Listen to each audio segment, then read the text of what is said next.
নমস্কার বন্ধুরা, কেমন আছেন? বেকার রান্নাঘরে জানাই স্বাগত। আমি আজকে একটা আপনাদের কাছে নতুন রেসিপি নিয়ে এসেছি।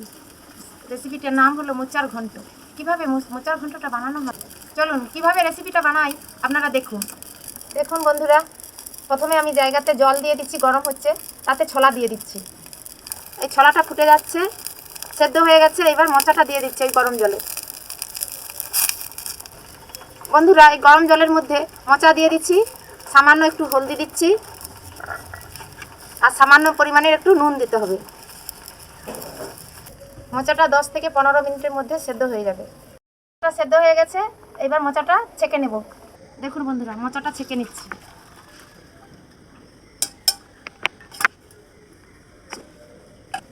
এই গরম তেলের মধ্যে তেজপাতা আর 5 ফোড়ন দিচ্ছি।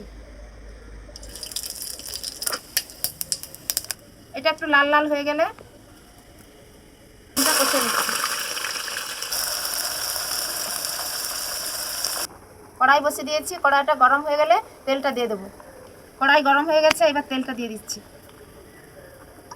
বন্ধুরা, মশলাটা আমি রেডি করে নিয়েছি, বেটেও রেখে দিয়েছি। কি মশলাটা বেটেছি দেখে নাও। একটা পেঁয়াজ, সামান্য আদা আর 3 কচি রসুন আর লঙ্কা 3-4টে বেটে রেখে দিয়েছি আর সামান্য জিরা। এগুলো সব একসাথেই বেটে নিয়েছি। এই আলু বেগুনটা নাড়া হয়ে গেছে, লাল লাল হয়ে। এইবার নুন আর হলদি দিয়ে দেবো, সামান্য নুন, এই সামান্য পরিমাণে হলদি। ওই তেলের মধ্যে মশলাটা দিয়ে দিচ্ছি। মশলাটা দিয়ে নেড়ে নিচ্ছি।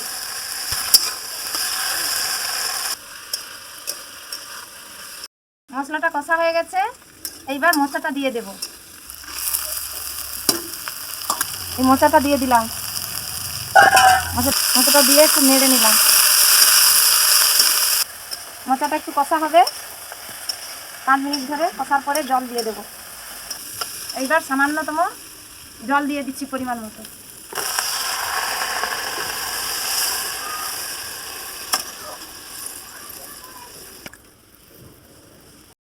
এটা যেহেতু মোচার ঘন্ট, তাই ডাল কাঁটা দিয়ে এটাকে একটু থেতো করে দিতে হবে।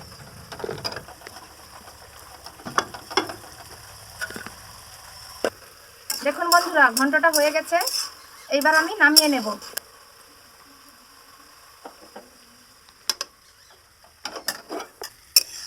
দেখুন নামিয়ে নিচ্ছি।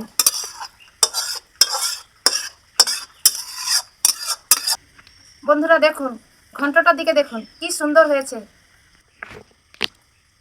বন্ধুরা, আমার রান্না কমপ্লিট হয়ে গেছে, মোচার ঘন্ট। আপনারা রান্না করে খেয়ে কেমন হয়েছে জানাবেন এবং কমেন্ট করবেন। বেকার রান্নাঘরকে সাবস্ক্রাইব করবেন।